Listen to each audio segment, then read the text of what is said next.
Hello, everyone. Welcome to Real Talk Food Safety with Tia and Jill.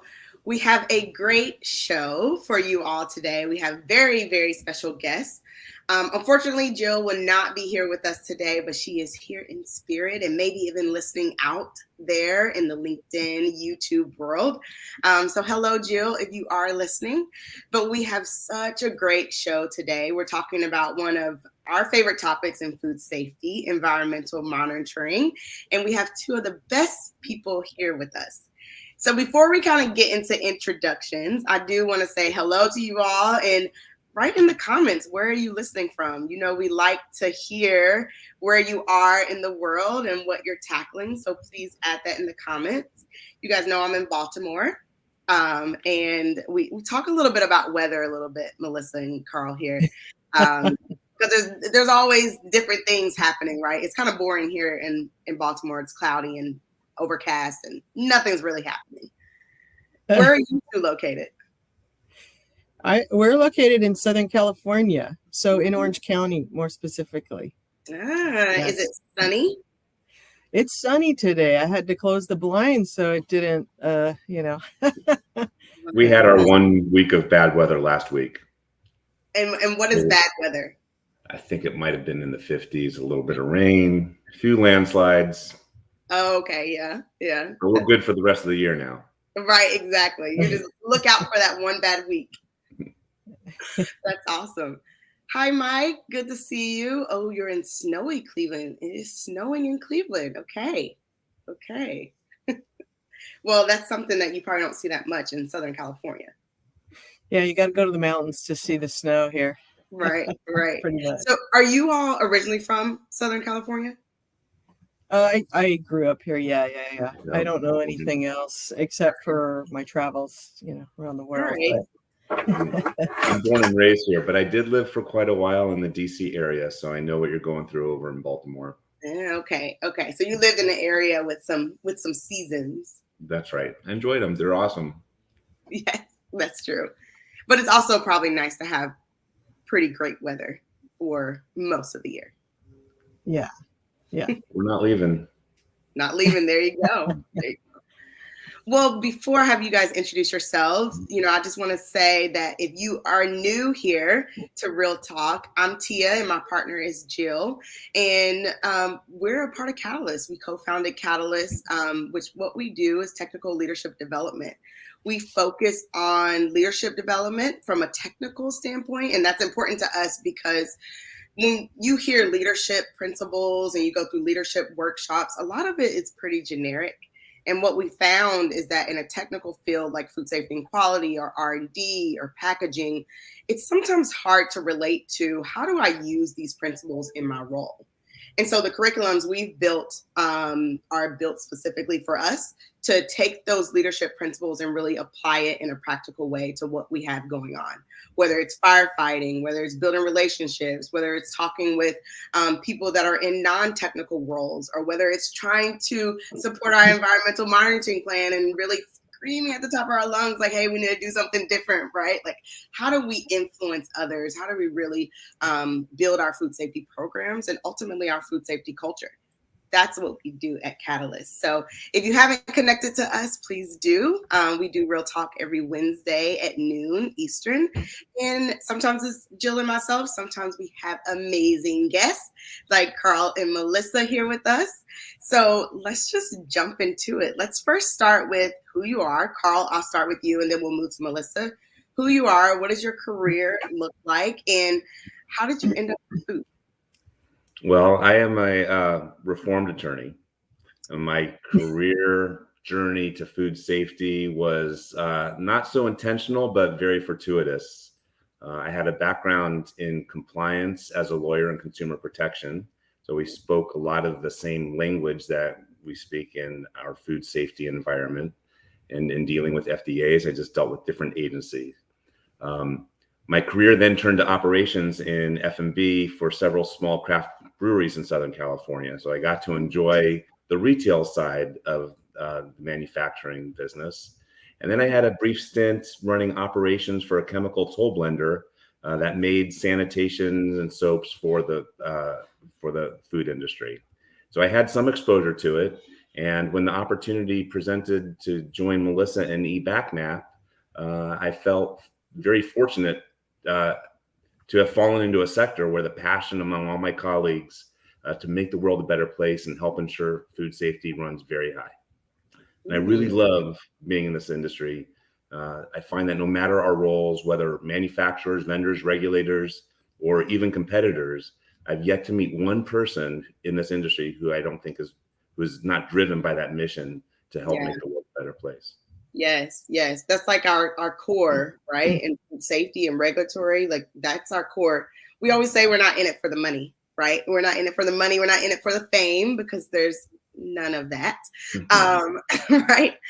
We're here because we're passionate about food, and we're passionate about our consumers, and we're passionate about, like you said, making the world a better place through food, making sure that it's safe, right, to consume. Well, welcome to Real Talk. Melissa, tell us a little about you and how did you get into food? Well, my undergraduate degree is in microbiology, and how I got into food was most people 40 years ago when I started my career, most people became clinical microbiologists. In fact, my colleagues in my undergraduate at university criticized me and said, "What are you doing, throwing away your education and going into general microbiology?" Okay. And I said, and what had happened to me was probably like many of you on the podcast here. I started working part-time at Calicchia Laboratories, and that was 40 years ago. And in the first 10 minutes of the most rote job in the whole lab, I was so inspired, just scaling samples, weighing samples. In my first 10 minutes, I said, I'm totally doing this my whole life. Wow.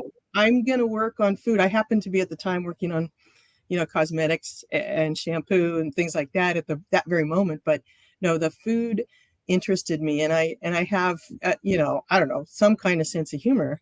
And I told my colleagues who criticized me that for throwing away my microbiology career on general microbiology, I joked with them and said, hey, you know what? Way back in those days, you could mouth pipette.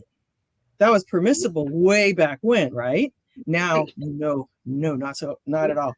Well, I joked with them and said, hey, if I'm going to have a pipetting accident, I'd rather be with a burrito than a fecal sample. Right. And so I'll just say that. But it was, I was inspired from the very minute I laid hands in the application of analytical testing, and I had a 19-year career with Calicchia. I won effectively the microbiological lottery, I think, I was one of the 4 people in the world that had John Calicchia himself as a mentor. And he was on ICMSF. He was a big deal. And he was my mentor. And boy, was that an education.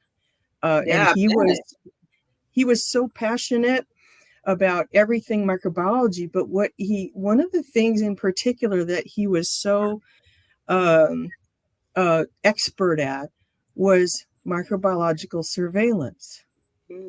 And that was where I really got my chops working with him, became inspired, applied my undergraduate, and then ultimately I ended up running the region for Calicchia, and then I became a corporate person that I was a technical director of microbiology in their consulting division. And so I worked on the laboratory side, directing laboratories, but I also worked a great deal on the technical service and troubleshooting, contamination, recall, outbreak, spoilage, anything in that arena. I spent almost exclusively in the last several years with Calicchia, that's what I did.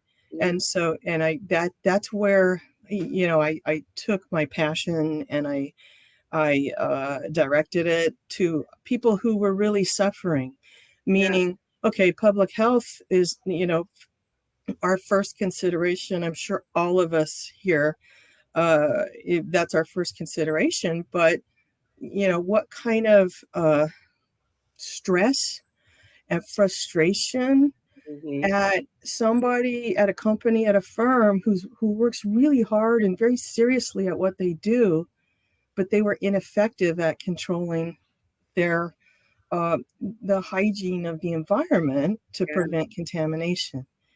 And so I went on while I worked for Calicchia to get my master's in food science, and it's now 22 years later, I've founded food microbiological laboratories in Southern California here, which is a ISO accredited independent food testing laboratory, regional laboratory. And then I founded Food Safety Solutions, which is a technical consulting firm. We're consulting microbiologists and food scientists for crisis, contamination, sanitation verification, program development, and food safety plan validation. We do a lot of validation studies, design them, have them run through the laboratory, and then ultimately in that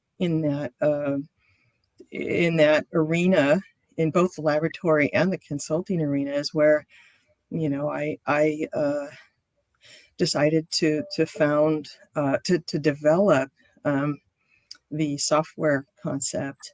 I'm not a programmer. I'm a microbiologist and food scientist, but that's where that idea came from. Was from my troubleshooting and crisis work, and what I was doing was always building a map in my head, or building it on paper to so that I could gain history on what was happening in food plant that was causative or contributory to the crisis at hand.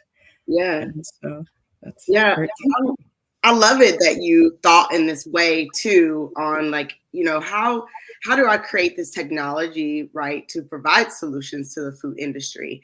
And we've talked a lot about technology and how that can help the industry move forward. We know that technology is a part of our future, right, in every aspect of our future, but definitely within food safety. And I want to say hello to Jamie. Thanks for joining us. Hi, Jamie. Yes, hello. And so you're really talking about eBacMap, right, and the solution that you developed. And for us in food safety, I think if we're really thinking about maturing our food safety culture, right, a piece of that is technology. And we're going to dive into eBacMap and the things that you all are doing there, and why you develop it and how it will help.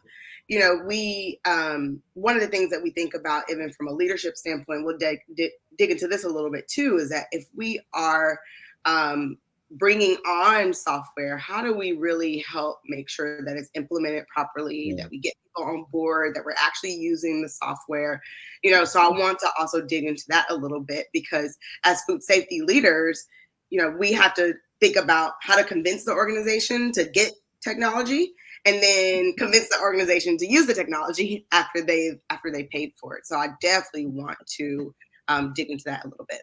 Yeah, I think it's a bit of a chicken and egg scenario, and I don't mean salmonella wise. I mean, what's comes first? Does the organization need to have a good culture before they can implement a program like eBacMap, or does eBacMap serve the enhancement of the culture? And I think at the end of the day, the answer is actually a little bit of both.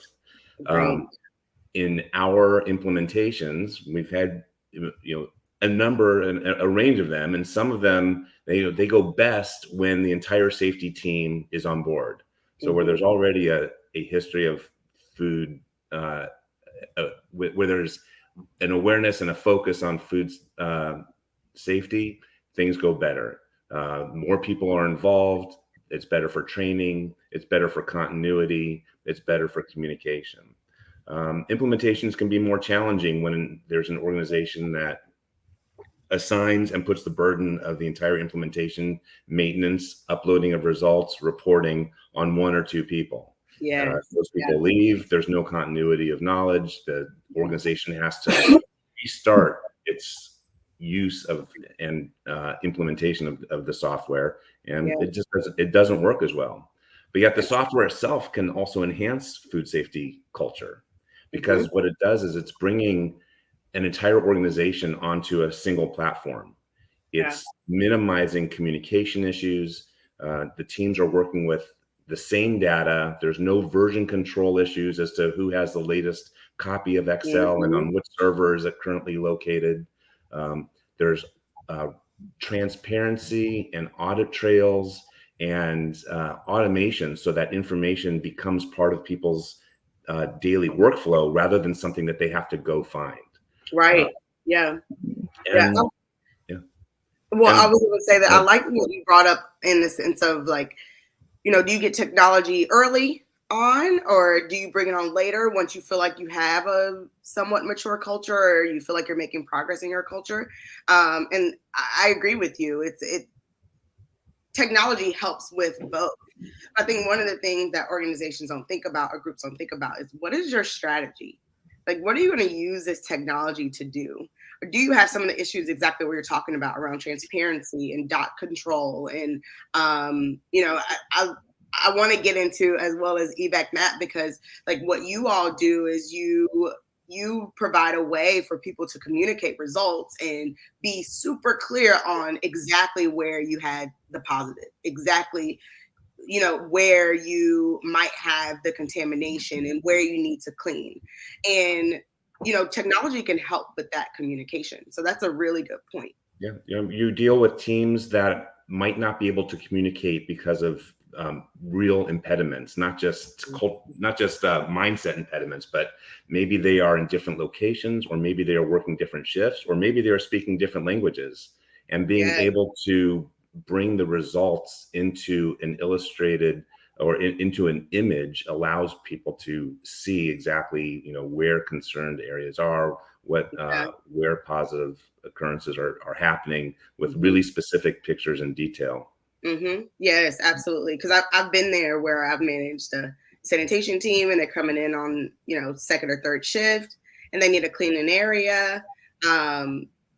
But they maybe didn't get a chance to talk with the person, or, they're trying to take these pictures, but where exactly do they need to clean? Where exactly do they need to get it? And I remember having those conversations where you're like, it's the foot of the equipment. It's right here. It's not the first one. It's the second one, right? Like that gets a little complicated. Yeah, that problem's eliminated with software like this, because you can have that photo, you can highlight that photo, you can pinpoint exactly and send the notification with a corresponding image to anybody who needs to know about it. Yeah. Well, I would love to talk a little bit about what led you all to develop eBacMap as a solution for the food safety industry, for the food and beverage industry. Yeah. Well, I can say that I get asked to speak on environmental pathogen monitoring, contamination control, remediation, corrective action, root cause, all that kind of things. I speak at industry association meetings and things like that all the time. And I was asked about I was asked about speaking about the topic. And it was at a retailer company's supplier summit. So they had brought in their private label manufacturers of food, beverage from all over the United States, and some people from outside the country. And my topic was environmental pathogen monitoring the environment. And so what I did was I spoke a lot about strategies. I spoke a lot about tracking and trending. And what I did was show some maps, heat maps. And the heat maps actually had examples of issues I'd worked on, with obviously all the names wiped off, because we all are in the same boat, and you don't need names on anything, right? Right. And so what I did was, I put in the slide deck, I put together some maps that had heat locations progressively over time. And so the maps were marked up with the heat on them with dates, and they were red and green, probably like everybody's done by now since then, manually, to try and keep a heat map before you used a digitized solution. And so what I did was, I showed the maps during my my talk, and I had people call me from all over the world saying, "Hey, where can I get that software?" And I said, right, it's not a software. I contrived that with historical data. It's the map I build in my head, when I'm troubleshooting at that time. And they said, we need a software. We need a software. And so that's really what got me to thinking that there was value in it. It's what I was doing, and really to effectively be able to have a strategy and apply a strategy and communications associated with it, you really need something like that. Yeah. So we went to work developing programming for eBacMap, and what we did originally was it was a captive software that was tied to food microbiological laboratories. So food microbiological laboratories customers would have their environmental pathogen data, their quantitative indicator tests, their allergen tests, whatever it was. They would have those results automatically come into a map in food microbiological laboratories, but only people who sent their samples to food microbiological laboratories could use it and enjoy it.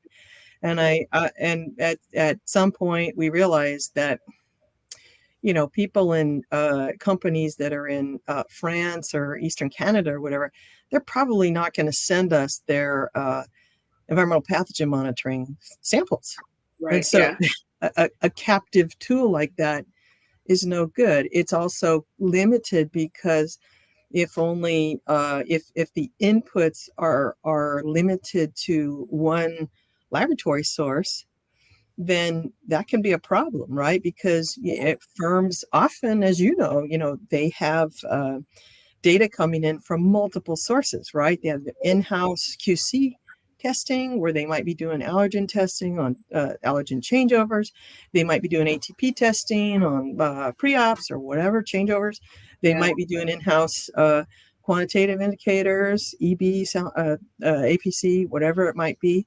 And they might even do pathogen testing. But the software, what we did was, that's a problem, right? Because they couldn't get their data on our laboratory, the maps that were generated automatically from our laboratory.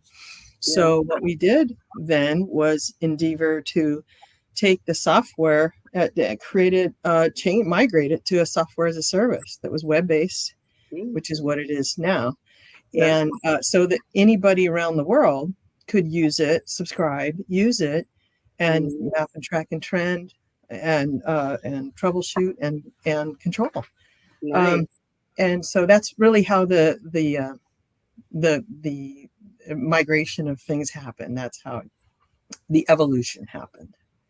Okay, yeah, which I think makes sense.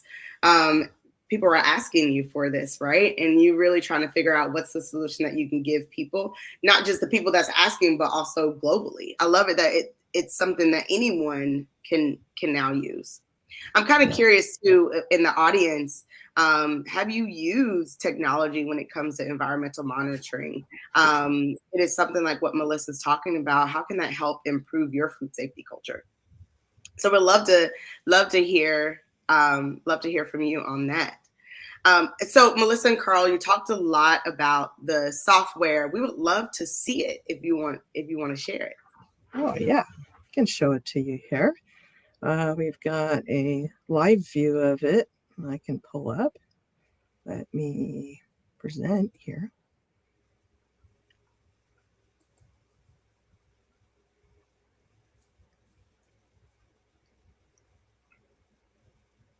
This is my favorite part. Trying to. Figuring out how the present works on videos. Yes, and live too. All right. Everything is like a little bit different, right? Yeah. So can everybody see my screen? Yes. It's okay. Up. So eBacMap this is what the dashboard looks like. And the dashboard is utterly, completely user configured. It's what you want to be looking at. It's what's most important to you. These are tiles here that involve the tracking and trending element, automated reports that come up that you decide what you want. You build a report, and you respond to those. And so any of these reports, again, these are all user configured. I go through and on an aggregate basis, on a day basis or a week basis, I pick my category, which I wanted to pick environmental pathogen. I'm picking all of my environmental pathogens, which include Salmonella and Listeria, and all my tests, zones 1 through 4, and my date range for the year. And I picked my interval, and now I have a report. And if I wanted to save this, I could save this report. If I wanted to change this report, I could change it in any way here, retitle it, save it, and put it on the dashboard. I can put limit lines into this thing. So at a glance, those tiles with the tracking and trending are visible to you. If you want to just look at Listeria incidents on a particular line in your facility, you can literally make a report that shows what the incidence is on that line. It's utterly that configurable. The data set that goes into these findings is down below. You can export it to CSV. You can see various elements of the report. Ultimately, though, the dashboard itself for these type of tiles shows live data. It pulls your live data current to date through, and you can see what your performance is. And so if you've if we go back to Dash, these tiles are live. And again, these are our trend reports. We can trend if we wanted to by zone. We can trend by organism. We can trend by individual sampling site so that we can understand if, Food and Drug is so interested in the preventive controls rule, as you know, in recurrence of pathogens or persistence of pathogens. Mm-hmm. And truly, the reason they're so concerned about it is because where we have persistence is where we have harborage, and obviously that's what it can impact the surrounding environment process that pertains to it. Yeah. And so when we see these individual sampling sites, and we see that as we move our cursor over it, you can see if you want where you're at. But you can see here that on this zone 2 surface in room 6 for this facility, fictitious facility, that there's 2 out of 3 Listeria positives. Mm-hmm. And you can see that was relative to time. And in November, yeah. And you can see now we're in January, and that incidence has not gone down. And so what that means is that we had those occurrences, and we may not have gone back in, possibly done our intensified cleaning, conducted our re-swabbing to verify that it's in control. And so we have what I call flatliners here. That tells us a lot in our strategy in our war. We have unaddressed a few unaddressed areas, and we're not going back in to sample them to make sure they're in control. They haven't worsened, and that they're back in control. Yeah. And so you use these in all kinds of different ways. This is our overall incidence for Listeria in the facility. And you can see, again, we have a flatliner here where we've got incidence that isn't coming down. We can see that our incidence rate is super high for listeria here in zone 2. And in zone 1, we've even got 20%, 1 of 5. So we've got some movement between zones. So there's all kinds of information that can come off of this.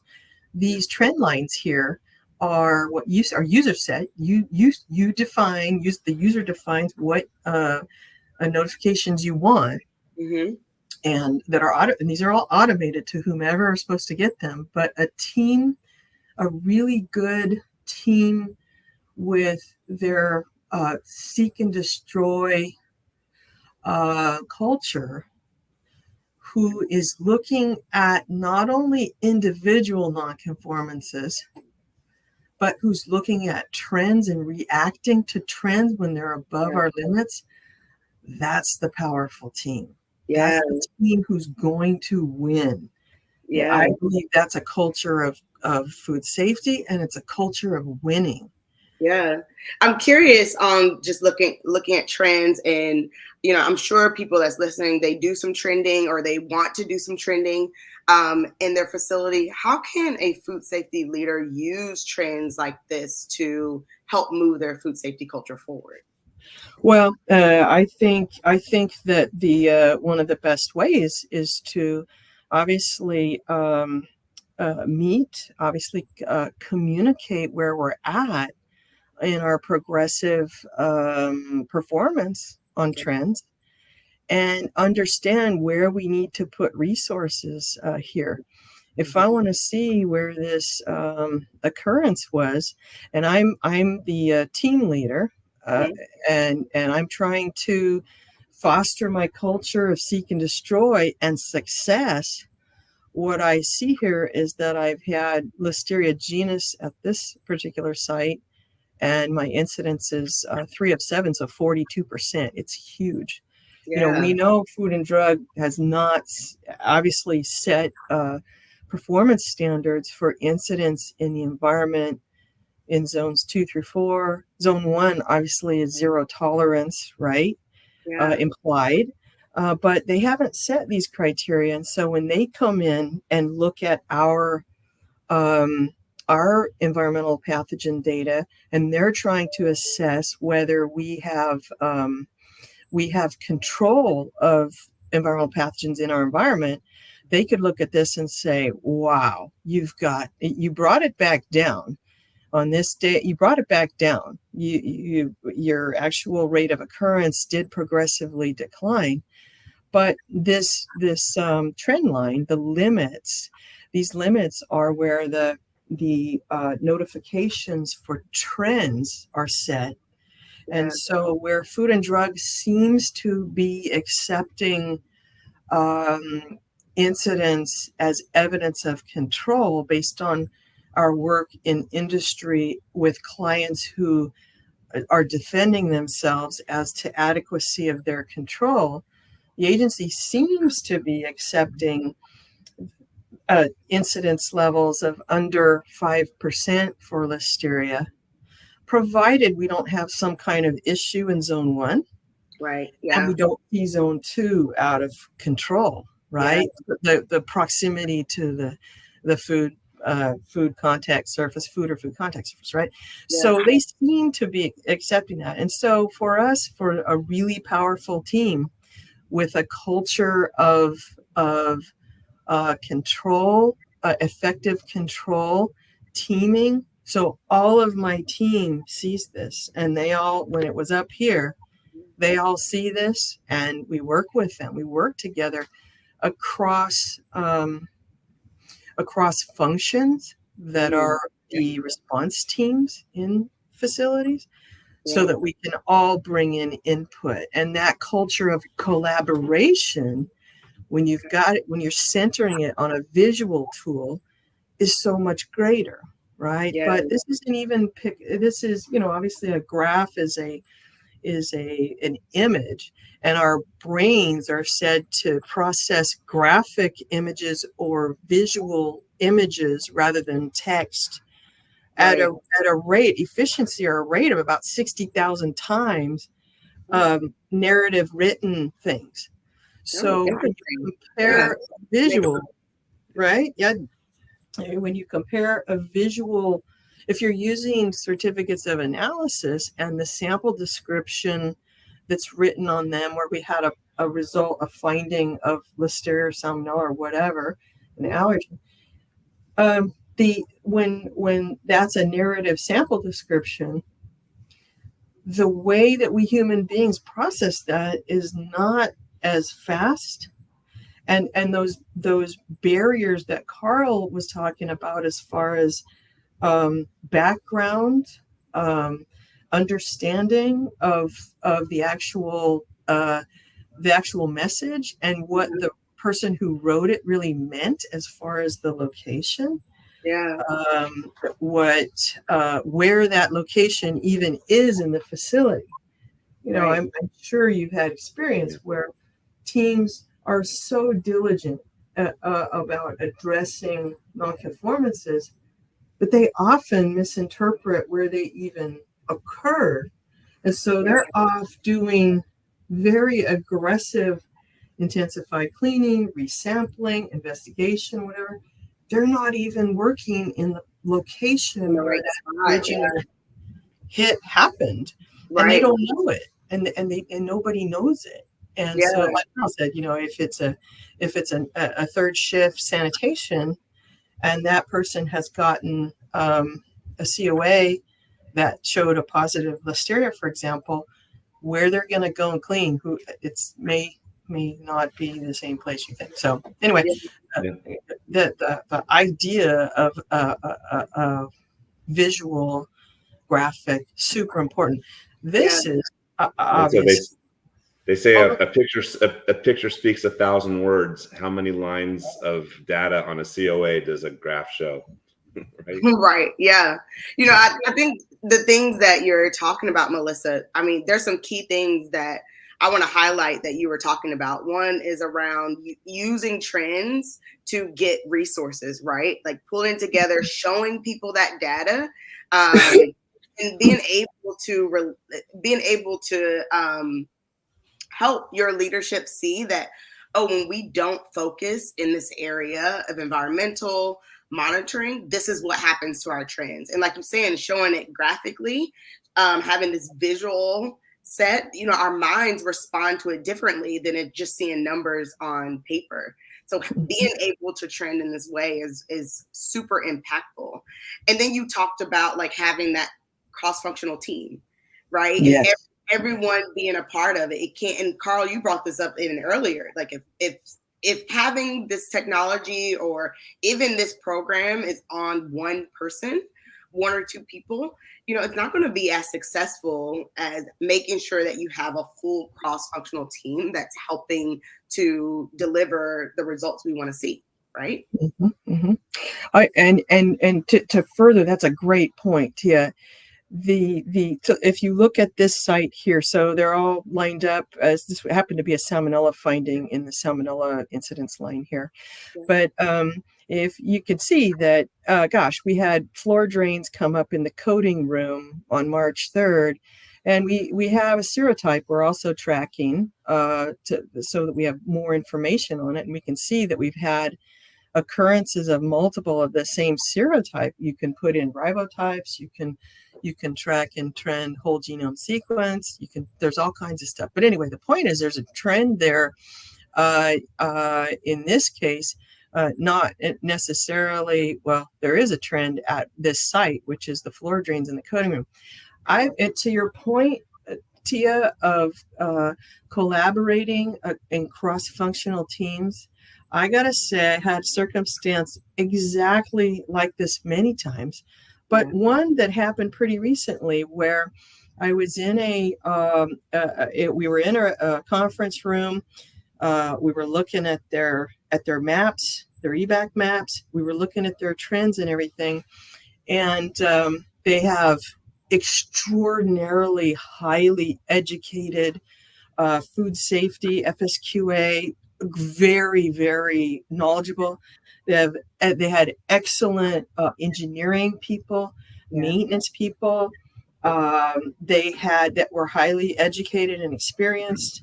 They had senior management. The president of the company was sitting there. This was important, right?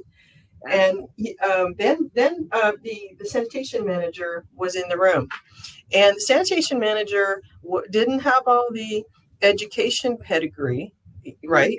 But he had quite a number of certificates for applied training. Anyway, but we were sitting in the room and we were going over recurrent issue with contamination in a floor drain site. And everybody brought up all kinds of, the team was collaborating. We had all kinds of information on the table. What about this? What about that? We had the maps up on the wall. I'll show you those on the screen, I should say. All kinds of stuff. But the sanitation manager, when we were looking at the map of the room where this site was located, he said, well, after everybody else had talked about what they were going to talk about, he just quietly says, whenever we drain the CIP tank in that room when we're cleaning, it causes the drains capacity are not adequate, and so it causes a bit of a flood in that end of the room where that drain is located. Interesting, yeah. And I turned around and I said, "Oh my gosh, tell me a little more about that." And that was the issue. That was really the issue.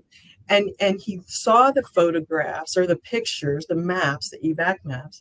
He saw where the locations were for contamination progressively. He saw that it was an intermittent issue that didn't always occur. And then his observation was priceless. Yes.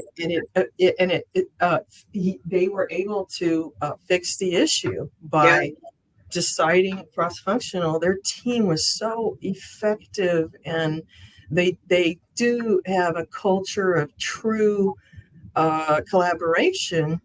But sometimes in their culture, the folks that have the most formal education, they sort of start off and have center stage, which makes sense. But then what he came in with was priceless. Yeah, that's why you need that collaboration, right? That's why you need people that work in all areas, all shifts, right, to really come and be a part of that conversation. Yeah, Melissa, right. Do you want to show the view of the 360 to kind of demonstrate how this can be a common platform that really gets into detail? Yeah, and so this that you're about to show, this is what makes eBacMap different, right, than other.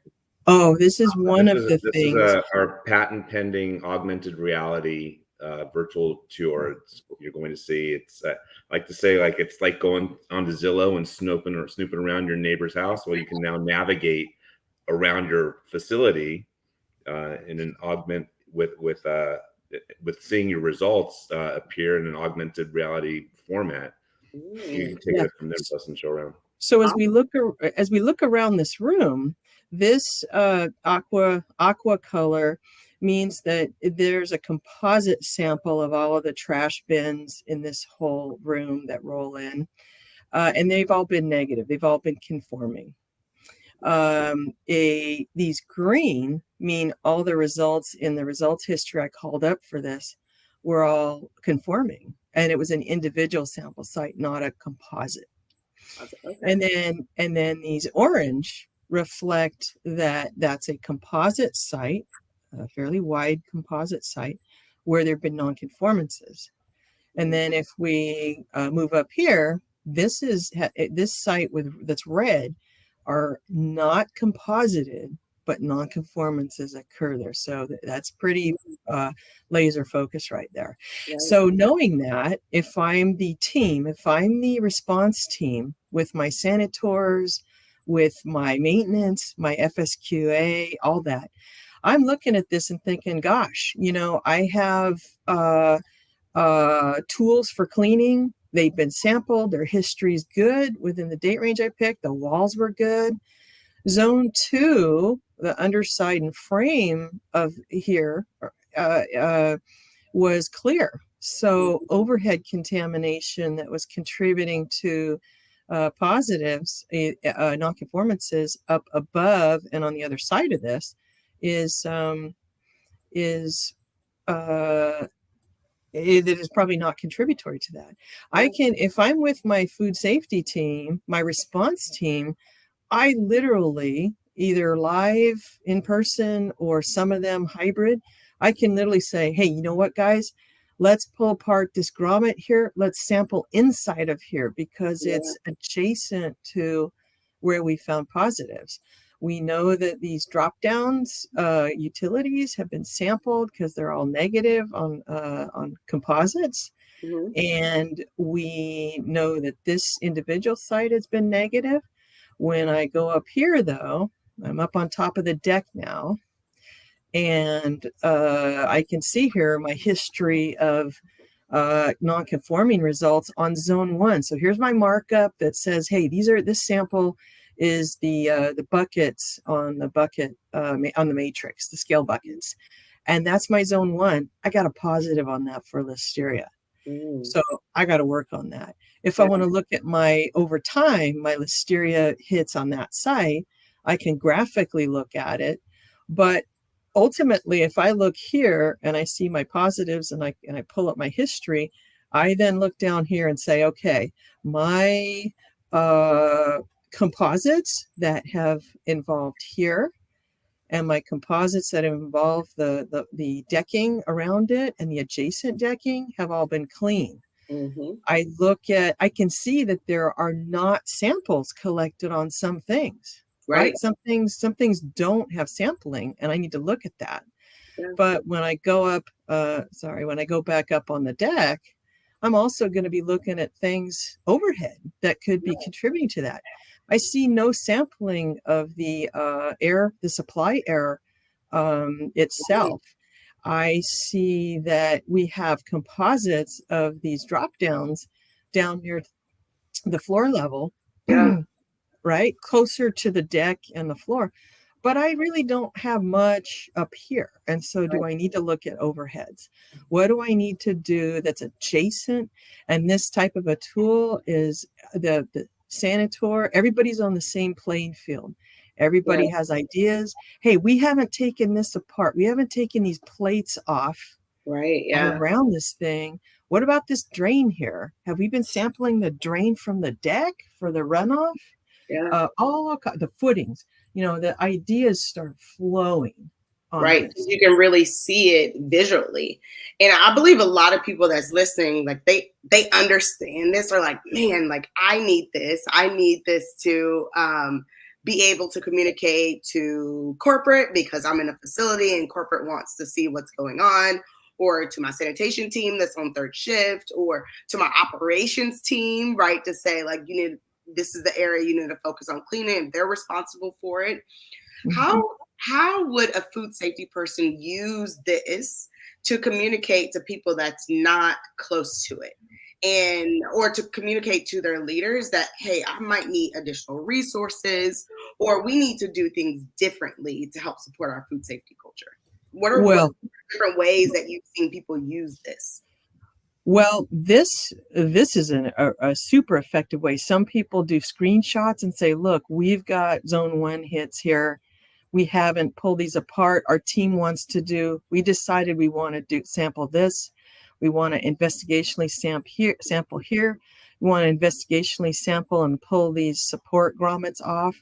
We want to look at the overheads. We want to have a down day so we can get up and sample our ventilation and our penetrations through the insulated ceiling. We need our light fixtures. We need to get some overhead stuff because that doesn't come from nowhere, right? Right. The other thing that they might do is have a list next to this is fantastic, and this might be on the list. Might be, hey, we might need to sample raw materials because if everything else in here is not showing us if we investigate these other things and we don't find a probable source, then we might have a raw material issue where perhaps our supplier is of the cheese is monitoring for Listeria genus. Perhaps they're finding, perhaps it's not monocytogenes, so they're shipping the product And our food contact surfaces are consequently coming up positive because of it. For Listeria genus. So there's all kinds of information that you can glean from this. And so visual is super important for our teams to collaborate, and our culture of giving input and thinking about what it could be and collaborating. So does it work as a really good tool to communicate to upline, to senior executive management, what's going on, what we think, because they can even look at this and go, yeah, we need to do that. And we need to do that in a hot hurry because we don't know. Right? Yeah. So it works in a lot of different ways. So this is what's called our 3D mapping. And what's so special about this is its capabilities, but also, the subject of the patent, one of the subjects of the patents that's really special is it's really hard to pin data onto a three-dimensional image that's movable. That's amazing. That's what the programmers say. I'm not a programmer, but that's what they say. They say, how'd you do that? Programmers say, how'd you do that? Right. So anyway, a visual, to Carl's point, a picture is worth 1,000 words. What do we need to get into to investigate? What do we need to get into, Yeah, well, thank you for showing us, because, I know people are watching it and they're saying like, man, that's really interesting. And how could I use these different pieces, right, to help support my environmental monitoring and to communicate to others? And we talked a lot around how you can use this visual to help communicate to your peers cross-functionally, as well as to your leadership team, as well as the graphs and trending, right? Yeah. That's all really important in ways that technology can help us.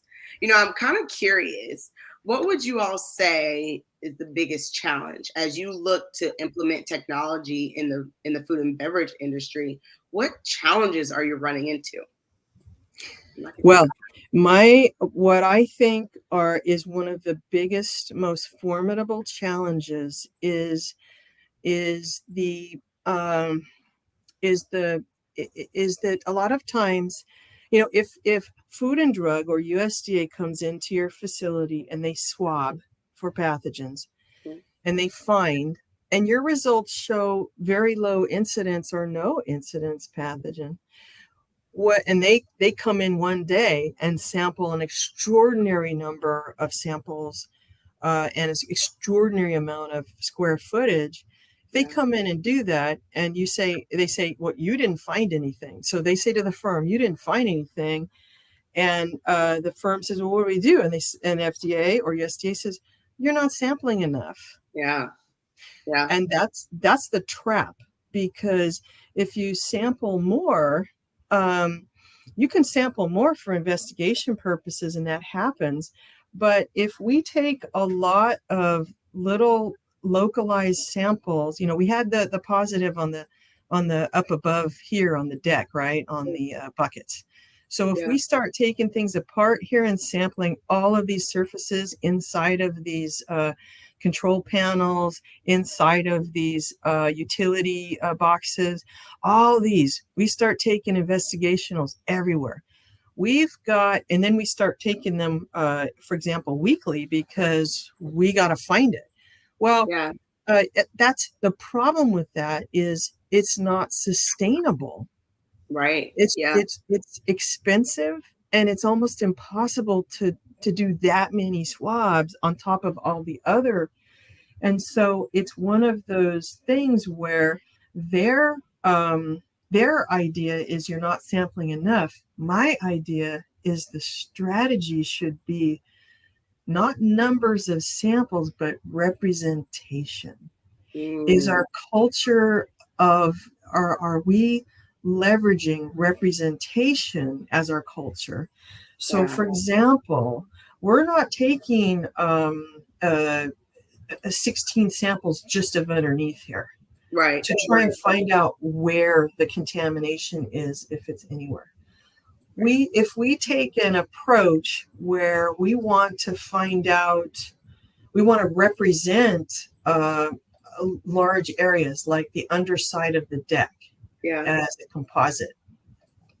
If we want to take the supports as a composite, if we want to take the underside frame and footing of the whole filler cabinet, support cabinet here, and we want to take a composite of in its entirety of the underside frame footing of the metal detector and pack off casing, off to casing. If we represent those surfaces through composite to find out if there's contamination there, then we go and we can, wherever the results indicated there was an issue, then we go break it down and find out where. Right. Yeah.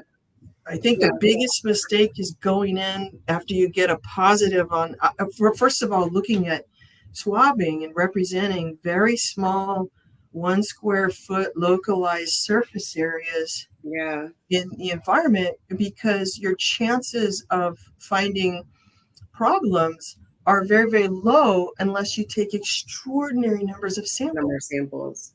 I think, Melissa, what you're saying, what you're talking, and when we touched on it a little bit in the beginning, is to have that right strategy, right? Like coming in with a strategy. How do you monitor your EMP? You know, how do you make sure that you are taking enough samples, but like you said, taking a representative amount of samples is important. And, you know, you brought this up earlier just on people trying to onboard technology, and does culture support it? You know, a lot of that is that strategy. How do you even want to run this program, right? Like, how many samples do you want to take? What locations? You know, you even showed in the 3D picture on, like, there's no samples up high. You know, is that really, is that a part of your strategy? Yeah. Okay, we only have a little bit more time, so I do want to just sort of open it up and say, you know, from the people that are listening, what is the 1 or 2 things you really want them to take away about when they're thinking about their environmental monitoring program? Yeah, the one takeaway that I have, there's 2 takeaways. One is that wider approach I was talking about, where we represent more surfaces. I call that a surveillance approach, where we collect fewer samples, but they're wider samples, and they tell us way more about the environment, so that we have confidence that when an agency comes in or whatever, that we're not going to have positives that we're unaware of. We're not going to be surprised. We're going to have a culture of confidence, because our strategy involves surveillance sampling.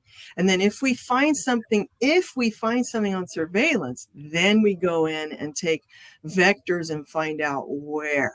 That's the one thing I would say that the most important. And then the other thing is this, you know, in industry, I find I've met some of the most amazing people. I've been so blessed. What I find is that most firms work so hard to address little, 1 square foot samples where there was a positive pathogen finding or whatever. They work so hard to go back to clean that diligently, intensify clean, and then go back and resample it 3 times. They work so hard on the individual samples, but for remedying those, but we're missing the trends, the overall incidence of where we're seeing positives that may not be overtly obviously related, but when you look at the process in the room and what's happening and how people and materials, equipment are flowing, it might be the trends. If there's one thing I can say, is look at the aggregate data and what those trends might reflect, and really go after that as vigorously and separate and apart from the individual positive test results that are non-conforming. That's my 2 pieces of advice. I love that. would add in 10 seconds that culture can really help your implementation of technology, but there are so many technological solutions out there that can really help your culture of food safety. And it's really fun to explore all these opportunities that are coming out there. Innovations are happening every day, and we're looking to integrate them into what we offer to solve problems for the industry. I love that. Well, thank you, Carl and Melissa, for being here on Real Talk. I have enjoyed this conversation. I know people out there have enjoyed this conversation. For those that are here with us, you will see this on YouTube, so you can watch it on replay and take all these tidbits of information that Melissa and Carl has shared with us. If you haven't joined our community, we want to invite you to join our community. So I'm going to actually add a link where you can join the Catalyst community and get access to Real Talk and other things we have to give to you all. Next week, we'll be back with another Real Talk at noon Eastern, 11 a.m. Central, and we are talking about extroverts. If you were around last week, we talked a lot about introverts and how introverts are powerful leaders, and we're gonna give the extroverts the same type of focus. So please join us next week, and we will talk to you soon. Bye, everyone. Thank you, T. It's been my honor. It's been our honor. Thank you. Thank you.